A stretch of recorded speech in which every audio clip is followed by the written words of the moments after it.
नमस्ते दोस्तों, स्वागत है आपका उपागम एकेडमी पे। चलिए दोस्तों, आप शुरुआत करते हैं इतिहास के अगले भाग में। दोस्तों, हमने आपको बलूचिस्तान और सिंध प्रांत के बारे में पढ़ा दिया है। आज हम शुरू करेंगे पाकिस्तान के तीसरे पाठ यानी पंजाब प्रांत, जिसमें एक जगह है मोंटगोमरी।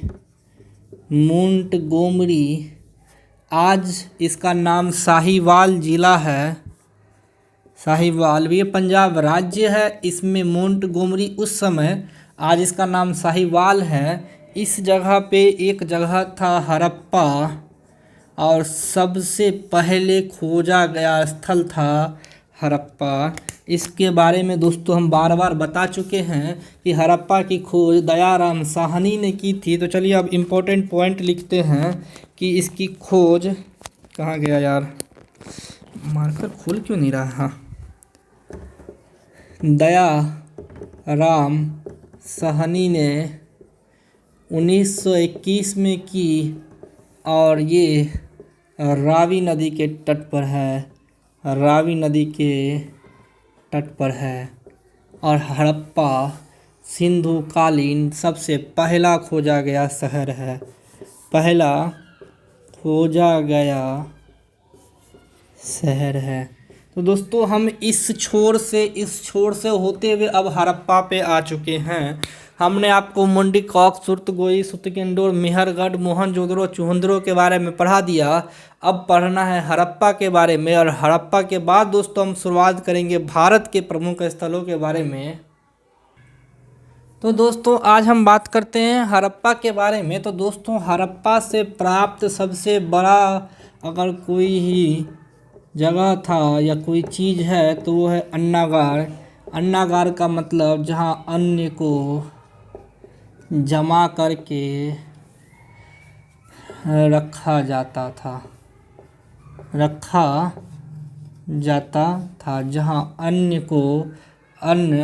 मतलब वो जो खाते हैं हम लोग, खाद्यान्न जिसको बोलते हैं, जैसे गेहूँ, चावल। जो अन्नागार जो हड़प्पा की सबसे बड़ी संरचना थी दोस्तों, ये इस आकृति में था, जहाँ 6 कमरे, 3 4 1 2 3 4 5। आपको ये याद नहीं रखना है, सिर्फ बता रहे हैं कि अन्नागार कैसा डिजाइन का था।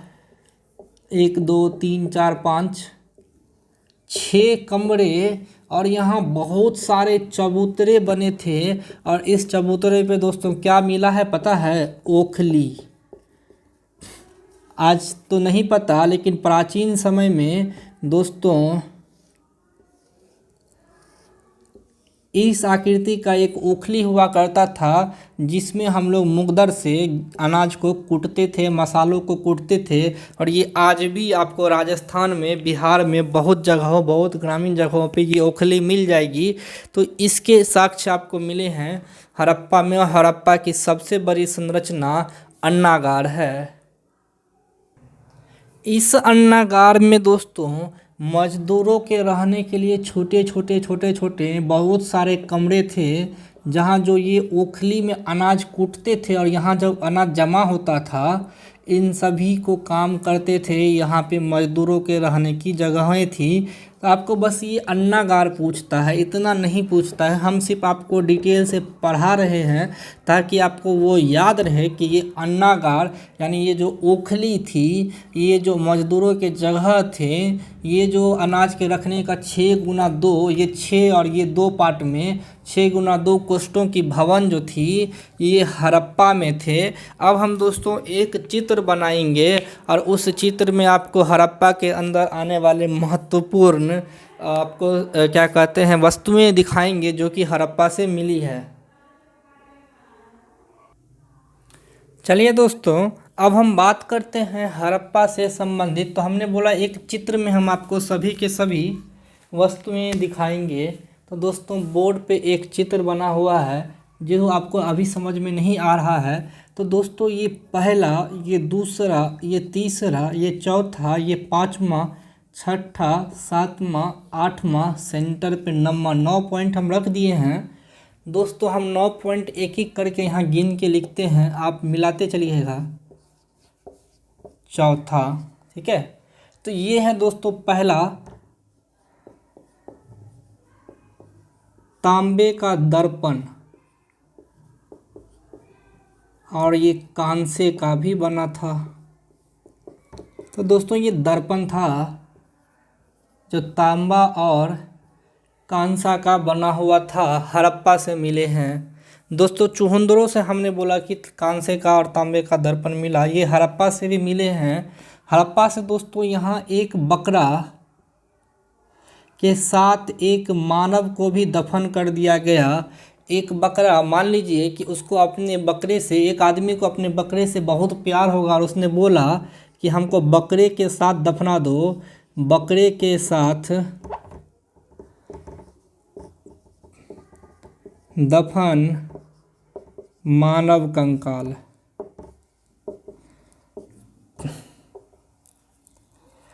तीसरा दोस्तों, सबसे निचले भाग में, ये हड़प्पा के सबसे ऊपरी भाग में, और ये पश्चिमी भाग है, इसको दोस्तों हम लोग पश्चिमी बोलते हैं, वेस्ट पार्ट।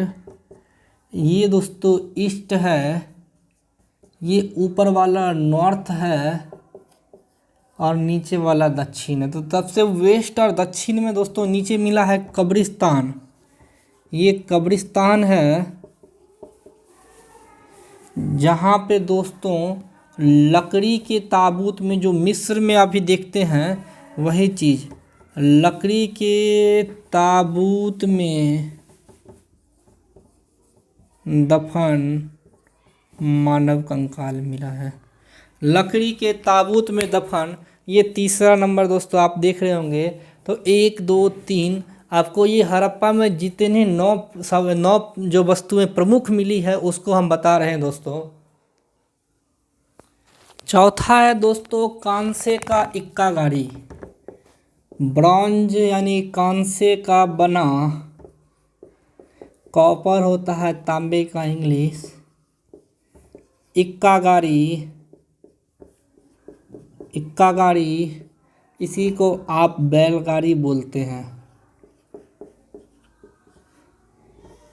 इसका मतलब दोस्तों वे लोग बैल से परिचित थे और बैलगाड़ी भी बनाना जानते थे, और वो लोग ट्रैवल के लिए किसका यूज करते थे दोस्तों, ट्रैवलिंग के लिए, वो लोग ट्रैवलिंग के लिए इस बैलगाड़ी का यूज करते थे। इसके साक्ष्य हड़प्पा सभ्यता से मिले हैं। ये चौथा पॉइंट है, ठीक है दोस्तों। पांचवा पॉइंट है आपको कि एक मानव दिख रहा है, एक मानव दिख रहा है पांचवा पॉइंट में। तो ये कॉपर का, तांबा यानी कॉपर का दोस्तों, कॉपर का एक मानव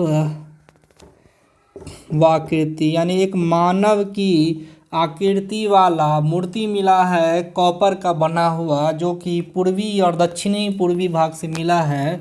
वो हड़प्पा के पांचवा पार्ट है। जहाँ जहाँ से मिला है उस जगह को भी हमने दर्शा दिया चित्र में दोस्तों। छठा पॉइंट आपको एक जो बॉक्स के अंदर बहुत सारे बॉक्स हैं, ये कुछ नहीं है, ये मुहरे हैं। ये क्या है दोस्तों, मुहरे हैं, जिस पे बहुत सारे चित्र लिपियां हैं। ये सब इस तरह से चिन्ह है। आपको ये लिपि है जो कि अभी तक पढ़ा नहीं गया है, इसको हम लोग भाव चित्रात्मक लिपि बोलते हैं। मतलब जिसके केवल भाव समझ सकते हैं आप, जिसका केवल आप बोलते हैं ना कि मेरी फीलिंग्स को जानो, तो ये फीलिंग्स को जानने वाली लिपि है कि इसके सिर्फ महत्व, इसके भाव जानते हैं, जबकि इसको पढ़ा नहीं जा सका है। और हड़प्पा से सबसे ज़्यादा लिखित मुहरें मिली हैं। क्वेश्चन आता है कि सर्वाधिक लिखित मुहरें कहाँ से मिली, तो आंसर होगा हड़प्पा। अगला दोस्तों 2 और मुहरें हैं केवल, सातवां और आठवां भी मोहर है, ये दोनों सील है। सातवें में है स्वास्तिक, जो कि एग्जाम में बहुतों बार पूछा गया है, मल्टीपल यानी 9 टाइम्स हम एग्जाम में देख चुके हैं, एसएससी और रेलवे और एक बार पैरामेडिकल में भी, कि स्वास्तिक के निशान वाले मोहर हड़प्पा से मिले हैं। जबकि ये तो नहीं पूछा गया है लेकिन इम्पोर्टेंट है, स्त्री के गर्भ से।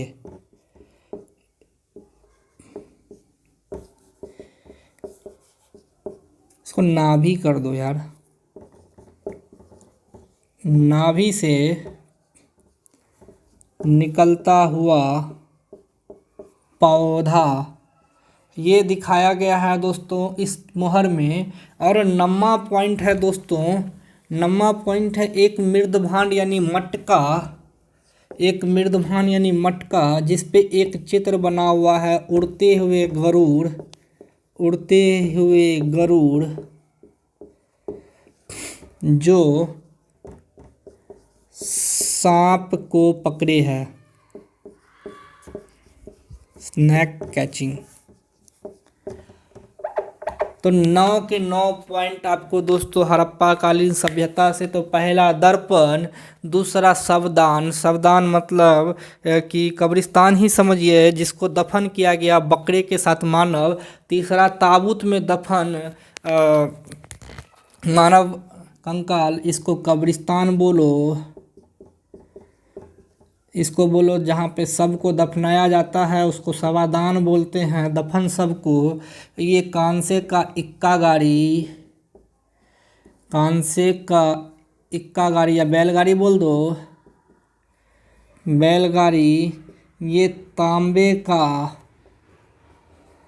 मूर्ति, मानव आकृति, ये भी मोहर, ये भी स्वास्तिक का मोहर, और ये स्त्री के गर्भ से निकलता पौधा का मोहर, और ये मटका जिस पे गरुड़ उड़ता हुआ और सांप को पकड़ा हुआ चित्र है, जो कि आपको इस फोटो में दिख रहा है। ये 9 के 9 पॉइंट हड़प्पा से मिले हैं, जिसमें इम्पोर्टेंट दोस्तों क्या क्या है, तो एक लकड़ी के कब्रिस्तान वाला, और ये स्वास्तिक वाला बहुतों बार पूछा गया दोस्तों। ये स्वास्तिक वाला 7 नंबर पॉइंट बहुत ही बार पूछा जा चुका है। और इतने पॉइंट हैं दोस्तों जो हड़प्पा से, इतनी वस्तुएं हैं जो कि हड़प्पा से मिली है। चलिए दोस्तों अब हम आगे बात करते हैं हड़प्पा से कुछ महत्वपूर्ण फैक्ट के बारे में, और उसके बाद आएंगे भारतीय हड़प्पा कालीन स्थलों पे।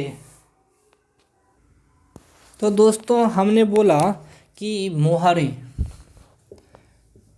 हमने जब पुरातात्विक साक्ष्य पढ़ाया तो बोले कि पुरातात्विक साक्ष्यों में मोहरें, ये सील हमको बहुत सारी जानकारियाँ देती है। तो दोस्तों एक है मोहनजोदड़ो और दूसरा है हड़प्पा, दोनों में मोहरें मिली है सर्वाधिक। मोहरें मिली है मोहनजोदड़ो से, और सर्वाधिक लिखित मतलब सिर्फ मोहर यानी सील मिला हो और उस पर कुछ नहीं हो, फिर भी अगर कुछ लिखा भी हो तो वो मोहनजोदड़ो से मिला। लेकिन सर्वाधिक लिखित मोहर मिला है हड़प्पा से, और इसमें आपको एक स्वास्तिक के निशान और एक श्रृंगी पशु, यानी आप जिसको आजकल बैल बोलते हैं, एक सींग वाला पशु, एक श्रृंगी पशु, जो भी हो एक श्रृंगी पशु यानी एनिमल का चित्र मिला है दोस्तों। ये दो मोहरों के बारे में बहुत बार पूछा है कि एक श्रृंगी पशु और स्वास्तिक के निशान वाले मोहर कहाँ से मिले हैं। तो दोस्तों आंख बंद करके हड़प्पा मारना और कुछ मत सोचना उस समय कि कुछ और आंसर होगा। इसको आप इस तरह से पूरा डिटेल से आपको हम पढ़ा रहे हैं दोस्तों, ताकि चित्र बना बना के, ताकि आप भूले नहीं। अब दोस्तों पाकिस्तान और अफ़गानिस्तान ख़त्म हो गया, तो दोस्तों पाकिस्तान और अफ़गानिस्तान को हम अब मिटा देते हैं। पाकिस्तान और अफ़गानिस्तान को अब हम मिटा देते हैं, क्योंकि अब हम आएंगे पूर्ण रूप से भारत पे, पूर्ण रूप से भारत पे, और पढ़ेंगे भारत में हड़प्पा कालीन। दोस्तों ये कांसे की बनी एक हल है जो कि हड़प्पा सभ्यता से मिली है दोस्तों। इस टाइप के हलों का प्रयोग दोस्तों हम लोग खेत को खोदने में करते थे, खेत को जोतने में इस टाइप के हलों का प्रयोग करते थे दोस्तों। जबकि ये मोहरें हैं जो हड़प्पा में प्रयोग होती थी, और ये कांसे की इक्का गाड़ी दोस्तों जो हड़प्पा सभ्यता में, और ये मनके हैं दोस्तों जो हड़प्पा के लोग पहनते थे, जिसका आयात निर्यात होता था, जो सोना चांदी और आभूषणों के बने होते थे। और दोस्तों ये नगर शिल्प है, ये एनसीईआरटी का स्क्रीनशॉट है दोस्तों, जो हमने एनसीईआरटी की किताबों से ली हैं। इसमें दोस्तों हड़प्पा के कुछ मन के जो एकदम महीन और नक्काशी किए हुए रहते थे। इसके अलावा दोस्तों ये नक्शे, आप आभूषण देख सकते हैं दोस्तों कितने ज़्यादा नक्काशीदार होते थे। तो हड़प्पा पहली सभ्यता थी जहां कपास की खेती की गई थी। विश्व की तमाम सभ्यताओं में सबसे पहले कपास की खेती के साक्ष्य आपको दोस्तों हमने बलूचिस्तान के एक शहर मेहरगढ़ के बारे में बताया था। एनसीईआरटी में कुछ महत्वपूर्ण तिथियां हैं। मेहरगढ़ में कपास की खेती लगभग 7000 साल पहले, नगरों का आरंभ लगभग 5000 साल पहले, यानी इसमें 4700 लिखा है, और नगरों का अंत लगभग 3900 साल पहले हुआ, और अन्य नगरों यानी हड़प्पा के बाद के शहरों का विकास 2500 साल पहले हुआ। एनसीईआरटी में कक्षा 6 में 3 क्वेश्चंस हमने देखे हैं। आप इस क्वेश्चंस को पढ़िए कि पुरातत्वविदों को कैसे ज्ञात हुआ कि हड़प्पा सभ्यता के दौरान कपड़ों का उपयोग होता था। और नीचे लिखा हुआ है कि तांबा, सोना, टीन, बहुमूल्य पत्थर कहाँ से आयात या निर्यात किए जाते थे, और हड़प्पा के लोगों की धातुएं लेखन पहिया क्यों महत्वपूर्ण थे। दोस्तों तो पहला का आंसर क्या होगा कि हमने चित्रों पे, मृदभान पे सूती कपड़े के निशान देखे हैं। तो हड़प्पा के कपड़े के, वहाँ हड़प्पा में जो कपड़ा प्रयोग होता होगा, इसके दोस्तों बहुत सारे एग्जाम्पल हैं कि मोहनजोदड़ो से प्राप्त पुजारी जिसके हाथ कटे हुए हैं दोस्तों, वो शाल ओढ़े हुए हैं।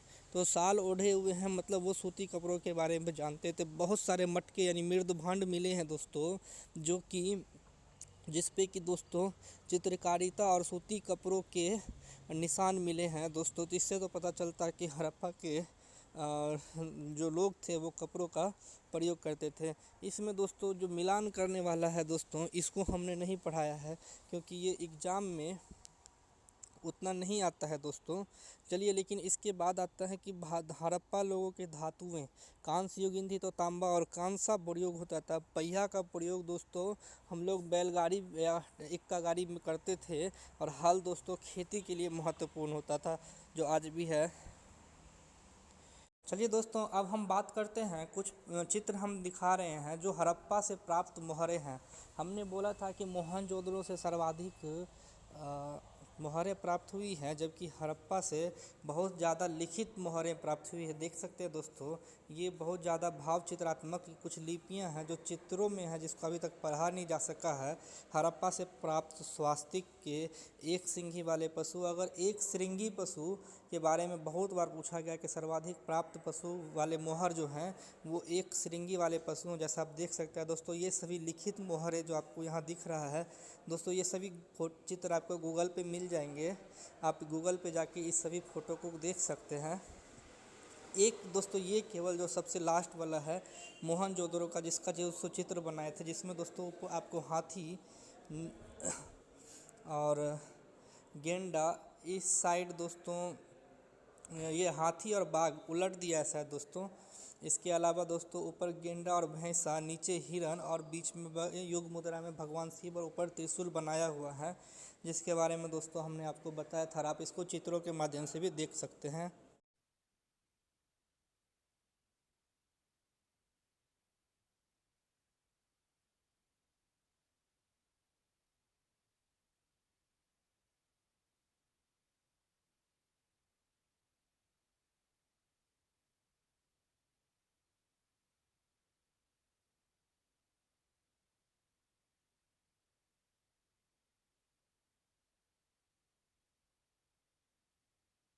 तो ये एक स्क्रीनशॉट है जिसको मैंने एनसीईआरटी कक्षा 6 अतीत वन के भाग से उठाया है दोस्तों। इसमें हमने एक पिरामिड दिख रहा है दोस्तों। ये नील नदी की सभ्यता जो थी, मिस्र की सभ्यता जिसको बोलते हैं दोस्तों, नील नदी के पास की, वहाँ इजिप्ट यानी मिस्र को इंग्लिश में इजिप्ट बोलते हैं, इजिप्ट या मिस्र बोलिए। तो उस देश में जो पाए जाने वाले पिरामिड हैं दोस्तों, जो अभी भी आश्चर्य हैं क्योंकि इनकी संरचनाएं बहुत पुरानी 5000 साल से 8000 साल पुरानी मानी जाती हैं। उसके बारे में एनसीईआरटी ने भी लिखा है दोस्तों कि 5000 साल पहले मिस्र में शासन करने वाले राजाओं ने सोना, चांदी, हाथी दांत, लकड़ी और हीरे जवाहरात लाने के लिए दूर दूर तक भेजे और इन्हें मकबरे बनवाए, जिन्हें पिरामिड के नाम से जाना जाता है, जिसकी आकृति दोस्तों त्रिभुजाकार होती है। तो ये सब कुछ नहीं है दोस्तों, ये सब बस प्राचीन सभ्यताओं में जो संस्कृति थी, जो भवनें थे, उसका अवशेष है, जो आज भी बताती है कि प्राचीन सभ्यताएं कितनी विकसित थी, प्राचीन सभ्यताएं आज के समय से कितनी आगे थी। और दोस्तों यही सभी सोने, चांदी और यहाँ पर प्रयुक्त होने वाले सिक्के हड़प्पा सभ्यता में मिले हैं। इसलिए हम कह सकते हैं कि हड़प्पा वाले नील नदी की सभ्यताओं को जानते थे और नील नदी की सभ्यताओं के लोगों से मिलते थे। ये दोस्तों अब हम बात करते हैं हड़प्पा में खोजे गए कुल लिपियों के बारे में। तो दोस्तों हमने बताया था कि हड़प्पा की लिपि जो भाव चित्रात्मक है, यानी कि चित्रों में उस लिपि को लिखा गया है। इसमें कुछ चित्र आपको दिख रहे हैं दोस्तों, जो कि कुछ अलग अलग आकृतियों के हैं दोस्तों, जैसे कि कुछ सिमिलरिटी है आपको दिखा रहे हैं दोस्तों। इस तरह में यहाँ 3 फोटो आपको दिख रहा होगा दोस्तों, तीनों पे मैंने दोस्तों बिंदा कर दिया है। आप इस तीनों फोटो को दोस्तों अगर आप देखेंगे तो तीनों में कुछ हल्का सा समांतर आपको लगेगा। जैसे हिंदी में अ, आ, अंग में अ के साथ आकार, इकार, अंग, ये सब जुड़ के दोस्तों हम जिस तरह हिंदी के भाषाओं में अक्षरों को लिखते हैं दोस्तों, इसी तरह आप एक जगह और देख सकते हैं दोस्तों, ये वाला लिपि दोस्तों यहाँ पे इस जगह पे दोस्तों। तो भाव चित्रात्मक लिपि मतलब वो लोग भी अक्षरों को तो जानते थे और उसको चित्रों में प्रयुक्त करते थे दोस्तों, क्योंकि आप इस तरह के समांतर अक्षर देख सकते हैं। अब जिस तरह हिंदी में होता था, जिस तरह मगधी में, पाली में या फिर तमिल तेलुगु में जिस तरह के समान अक्षर दोस्तों आपको देखने को मिलते हैं, जिस तरह आप अंग्रेजी में भी दोस्तों देखे होंगे, जैसे ए, अगर ए को आप उलट दीजिए और बीच का डंडी हटा दीजिए तो दोस्तों वो भी हो जाता है। एन को आप एम लिख सकते हैं। डी में दोस्तों पलट के अगर आप डंडा हटा दीजिए तो वो सी हो जाता है। तो दोस्तों अक्षरों में समानता हर भाषा में है और इसमें भी है, लेकिन इस अक्षरों का अभी तक मतलब क्या है ये नहीं पता चल चुका है। तो इसीलिए दोस्तों इसे भाव चित्रात्मक लिपि बोलते हैं, क्योंकि दोस्तों इस अक्षरों का मतलब और ये क्या कहना चाहते हैं ये अभी तक पता नहीं चल पाया है दोस्तों। जबकि दोस्तों आप इस अक्षरों में ये सारे जो चित्र हैं ये एक पंक्तिबद्ध हैं। आप जितने मिले हैं दोस्तों, इसको एक पंक्तिबद्ध सजाया गया है और वहाँ पर जहाँ जहाँ ये सिमिलरिटी है, जहाँ ये समान रूप दिखाते हैं दोस्तों, उनको वहाँ पे रख के दिखाया गया है। तो ये दोस्तों हड़प्पा से प्राप्त भाव चित्रात्मक लिपियाँ के कुछ अक्षरें हैं दोस्तों। ये लगभग पहले जो खोजे गए थे वो 200 से 250 थे। अगर वर्तमान समय की बात की जाए तो इसकी संख्या 400 से 450 के बीच में पहुंच चुकी है, यानी कि हड़प्पा से अभी तक में प्राप्त लिपियों के जो अक्षर हैं वो 450 के आसपास तक हैं। और दोस्तों इसी लिपियों को भाव चित्रात्मक लिपि कहा जाता है। चलिए दोस्तों अब हम बात करते हैं, कुछ चित्र हम दिखा रहे हैं जो हड़प्पा से प्राप्त मोहरें हैं। हमने बोला था कि मोहनजोदड़ो से सर्वाधिक मोहरें प्राप्त हुई हैं, जबकि हड़प्पा से बहुत ज़्यादा लिखित मोहरें प्राप्त हुई है। देख सकते हैं दोस्तों ये बहुत ज़्यादा भाव चित्रात्मक कुछ लिपियां हैं जो चित्रों में है, जिसको अभी तक पढ़ा नहीं जा सका है। हड़प्पा से प्राप्त स्वास्तिक के एक सिंगी वाले पशु, अगर एक श्रृंगी पशु के बारे में बहुत बार पूछा गया कि सर्वाधिक प्राप्त पशु वाले मोहर जो हैं वो एक श्रृंगी वाले पशु हैं। जैसा आप देख सकते हैं दोस्तों ये सभी लिखित मोहरें जो आपको यहाँ दिख रहा है दोस्तों, ये सभी चित्र आपको गूगल पे मिल जाएंगे। आप गूगल पे जाके इस सभी फ़ोटो को देख सकते हैं। एक दोस्तों ये केवल जो सबसे लास्ट वाला है मोहनजोदड़ो का, जिसका जो चित्र बनाए थे, जिसमें दोस्तों आपको हाथी और गेंडा इस साइड दोस्तों ये हाथी और बाघ उलट दिया है शायद दोस्तों। इसके अलावा दोस्तों ऊपर गेंडा और भैंसा, नीचे हिरन और बीच में युग मुद्रा में भगवान शिव और ऊपर त्रिशूल बनाया हुआ है, जिसके बारे में दोस्तों हमने आपको बताया था। आप इसको चित्रों के माध्यम से भी देख सकते हैं।